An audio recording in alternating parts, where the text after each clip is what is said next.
Bueno, la encuesta se hizo en Instagram y arrolladoramente ganó este hombre. Un personaje extravagante, con el sombrero, el habano, los más de 100 kilogramos de peso y demás. Y así fue un hombre tremendamente letal. Su sonrisa siempre en contraste con las cicatrices de su pómulo izquierdo. Hoy hablaremos de Al Capone, el verdadero cara cortada. Si te gusta este contenido en forma de podcast y sobre todo si estás aprendiendo algo, por favor sígueme aquí y en mis redes sociales. Subo memes y encuestas. Ahora sí, que suene la música. Un, dos, tres, Repasos, pasos, repasos, pasos, repasos, pasos, repasos. pasos.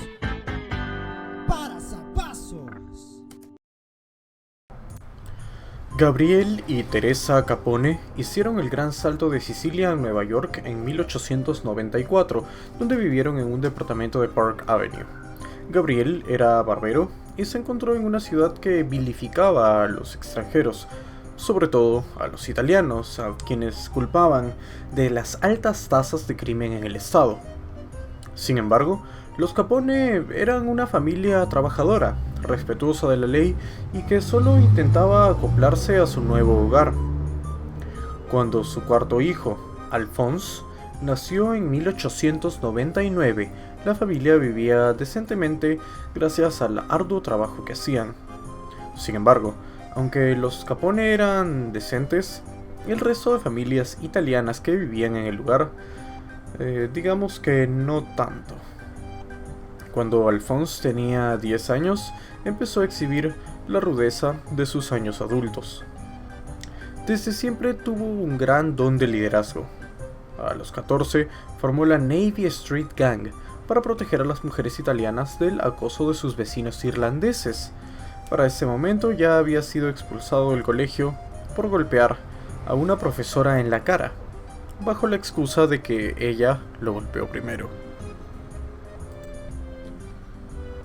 Justo antes de que empezara la Primera Guerra Mundial, los Capone se mudaron, salieron del gueto italiano y se encontraron en una comunidad de clase media. A unos minutos del lugar había gente muy rica, gente de muchísimo dinero, y a la familia italiana no se le permitía ir allá. Ahí vivían los Rockefeller. Un Al adolescente envidiaba todo lo que ocurría en esta área y no vio ninguna razón por la que él no pudiese tener lo mismo. Claro, para sus propósitos iba a usar cualquier medio que fuese necesario. A los 19 años, Al ya se había convertido en un delincuente local, hábil con las pistolas, los cuchillos y los puños. Además, el 30 de diciembre de 1918 se casó con May Coughlin, 2 años mayor que él. 3 semanas antes de la boda había nacido su hijo, Albert. Esta vida familiar hizo que Capone optara por un camino más honesto en la vida. Se mudaron a Baltimore y Al tomó un trabajo como contador. Irónicamente, este trabajo le daría las herramientas para sus actos delictivos más tarde. Claro, este pudo haber sido el final para esta historia, la historia de Alphonse y May Capone. Pudieron haberse quedado en Baltimore, viviendo honestamente, pero no es así como terminará nuestra historia el día de hoy. Tras la repentina muerte de su padre de un ataque al corazón, a Al se le terminó la honestidad. Justo en ese momento, el líder de la pandilla de la que Al formaba parte en su juventud, Johnny Torrio, lo volvió a invitar a ser parte del grupo, esta vez como su mano derecha. Torrio entrenó a Capone por un par de años, le dio un trabajo como recolector del dinero de las extorsiones. Alphonse entonces pasó de esto a ser el principal encargado de la seguridad en el Harvard Inn de Coney Island. Una noche le dijo a una jefa que tenía un buen trasero. El hermano de esta chica no se lo tomó nada bien y en un instante marcó la cara del futuro mafioso con un abridor de botellas. Por el resto de su vida llevó un par de cicatrices en la mejilla, dándole el sobrenombre de Cara Cortada. Pero claro, la mafia, la pandilla, estaba llamando demasiado la atención de la policía y en una reunión con Lucky Luciano, un miembro clave del grupo, este le dijo que tenía que irse y que no se molestara en empacar. Le dio un sobre con $2,000 y lo llevó hasta la estación central para que se vaya a Chicago. Al no tenía opción y tuvo que marcharse. Capone llegó a Chicago en 1921, preparado para todo. Dejó a su esposa y a su bebé en Brooklyn, con instrucciones de ir con él cuando se hubiese establecido. El reto para Johnny Torrio, quien era el nuevo jefe del AMPA en Chicago, era pasar de sus formas brutales y confiar en los puños y las armas a usar un poco más la cabeza para tener éxito en el bajo mundo. Puso a Capone como seguridad en Four Deuces, un edificio de 4 pisos que servía de cuartel general de la mafia, además de hospedaje, bar y café. El último piso era un burdel.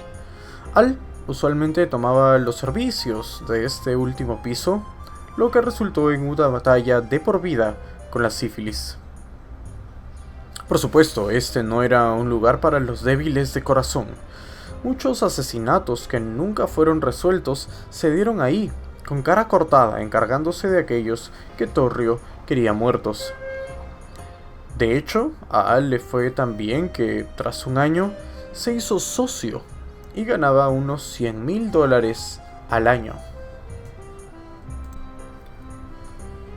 Johnny Torrio le enseñó a Capone cómo comandar respeto mientras subía escalones en la mafia.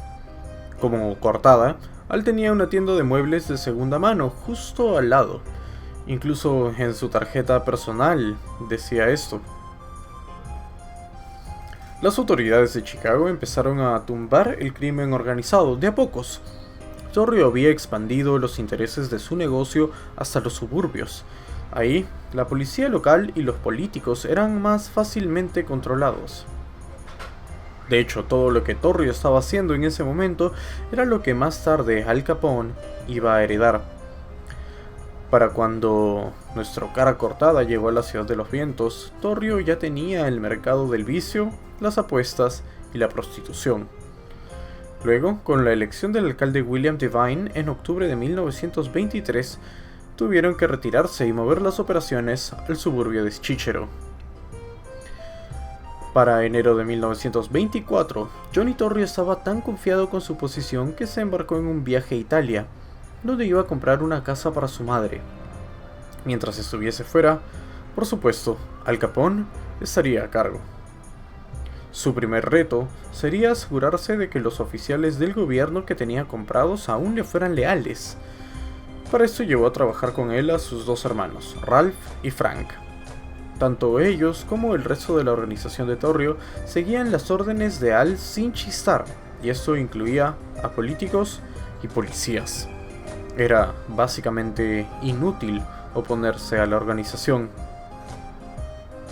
Y esto se hizo aún más evidente en las elecciones para el nuevo alcalde de Cícero. Los hombres de Torrio y de Capone incluso acompañaban a los votantes hasta las urnas para asegurarse los votos para aquel candidato que ya tenían comprado.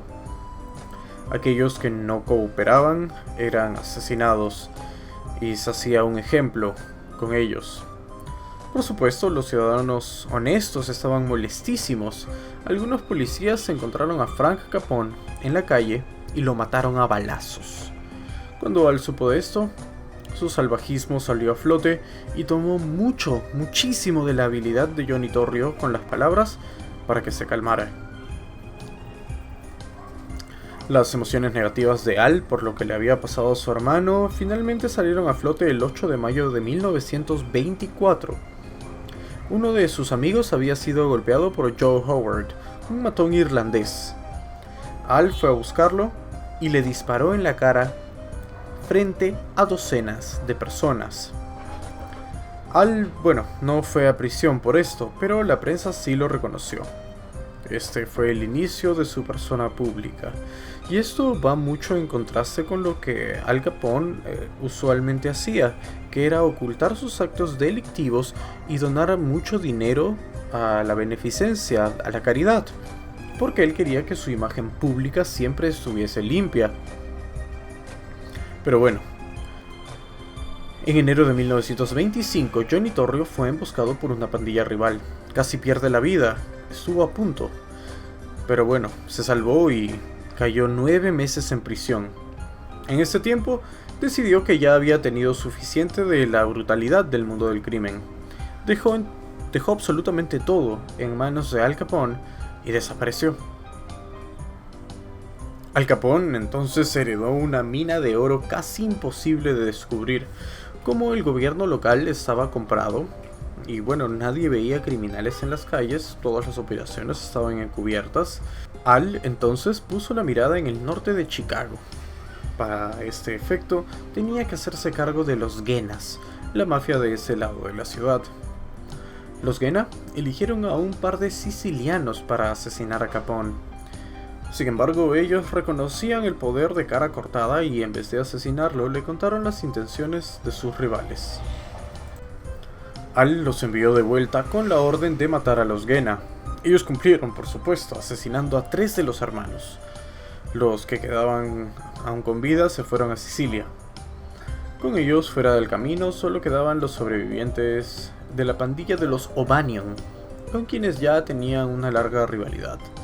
Al mandó a sus sicarios a matar al líder de esa pandilla, lo cual, por supuesto, hicieron afuera de una florería. En el espacio que los O'Banion dejaron, entró Bugs Moran, otro mafioso con ganas de deshacerse de Capone. Moran era valiente, pero no muy brillante. Denunció públicamente a Al Capone por traficar mal licor, mientras que también hacía incursiones en sus negocios. Por supuesto, Cara Cortada no se lo tomó nada bien. En febrero de 1929 ordenó un ataque masivo a Moran el día de San Valentín. Los asesinos, disfrazados como policías, entraron al depósito de Moran y mientras hacían como si los estuvieran revisando, dispararon a quemarropa con metralletas a la gente de este mafioso. Bugs no estaba ahí, pero fue suficiente para asustarlo. Habiendo eliminado su posición en el lado norte de Chicago, lo siguiente era apoderarse del sur. La táctica, por supuesto, fue similar. Tras algunos asesinatos, sus rivales pidieron la paz, dándole todo el poder de sus operaciones a Al, o al menos mucho del poder de las operaciones. Así que Cara Cortada fue figurativamente coronado como el rey del crimen en Chicago. Durante años, los líderes del crimen organizado se reunían una vez al año para discutir temas concernientes a todos. Me imagino que habrás visto alguna situación parecida a esta, por ejemplo en la película de El Padrino. Ahora, el tema por el que todos estaban preocupados era qué hacer con Al Capone. Cara Cortada había traído demasiada atención con la masacre del día de San Valentín. Decidieron que fuese Joseph Aiello, un viejo enemigo de Capone, quien vaya a Chicago a mantenerlo vigilado. Capone estaba realmente enojado por todo esto. Además iba a tener que ceder muchas de sus operaciones en casas de apuestas a la comisión, pero no dijo nada. Sabía que no iba a poder contra el poder combinado de los líderes del crimen organizado. Decidió entonces pasar un tiempo en la cárcel para que la gente se olvide del tema. 16 horas después de la reunión, había sido arrestado por posesión ilegal de armas. Mientras tanto, su hermano Ralph quedó a cargo de la organización criminal. 12 meses pasó Al Capone en prisión. Cuando salió de su celda en marzo de 1930, Capone descubrió que el ambiente había cambiado bastante. Ahora era el enemigo público número 1. El gobierno federal lo consideraba una amenaza para la sociedad y estaban listos para ponerlo tras las rejas mediante cualquier forma que fuese necesaria. Para ponernos un poco en contexto, en esta época en los Estados Unidos había una prohibición del licor. Y obviamente esta prohibición hizo que aflorasen muchos bares clandestinos. Y el encargado de surtir a estos bares clandestinos con todo el licor que necesitaran era obviamente la organización de Cara Cortada. Finalmente el FBI decidió que la mejor oportunidad de vencerlo, porque bueno, no tenían suficientes pruebas para inculparlo por el delito del tráfico de licor, era meterlo a prisión por evasión de impuestos. Hace algunos momentos te comenté que Capone limpiaba mucho su imagen pública, donaba dinero a la caridad y a la beneficencia, etc. Y entonces era bastante popular y bastante querido entre la gente. No todos sabían de su vida como criminal, pero ahora que el gobierno lo acusaba de evasión, empezaron a abuchearlo. Al Capone pasó de ir por la calle y que la gente le pidiera autógrafos a ser repudiado en toda la ciudad. Lo que es peor, sus antes infalibles métodos de corrupción para ganar siempre los juicios ya no hicieron efecto. Capone solía dar coimas al jurado, pero se decidió cambiar de jurados el mismo día del juicio, así que él no podía alcanzarlos. Tras presentar las pruebas del caso, el jurado finalmente lo encontró culpable del crimen de evasión de impuestos. Su gasto en él mismo y en sus amigotes era un exceso y dejaron de verlo como a una especie de héroe. El 24 de octubre de 1931 fue sentenciado a 11 años de prisión, la más larga condena por el cargo de evasión de impuestos. Claro, él pensó que sus socios en el mundo del crimen lo salvarían, pero no, claro que no. Después de las matanzas que había perpetrado en contra de ellos, se reunían sin su presencia y dejaron de apoyar sus métodos. En vez de humillarlo y hacer algo más, simplemente lo ignoraron. Los últimos años de su sentencia los pasó en Alcatraz. Para ese momento, la sífilis ya había hecho un daño terrible en Al Capone. Su mente era la de un niño de 8 años. Salió de prisión y el 25 de enero de 1947 sufrió de un paro cardíaco y ese fue el fin de Cara Cortada. Ahora, por supuesto, mientras escuchabas todo esto habrás notado ciertas coincidencias con eventos, películas y etc. Y sí, es que Al Capone realmente fue una figura tan grande que sirvió de inspiración al arte. Obviamente su final fue lo que un criminal como él merecía, pero dejo eso a tu consideración personal. Otra cosa, quizá hayas notado que este capítulo es un poco corto, y es que sí, su vida, aunque bastante interesante, fue muy corta. Su ascenso al trono del crimen y su caída fueron rápidas y violentas. Y eso es todo por este capítulo. Aún no te vayas. Por favor, sígueme en mis redes sociales y aquí en Spotify. Muchas gracias y espero que hayas aprendido algo nuevo. Hasta el próximo episodio.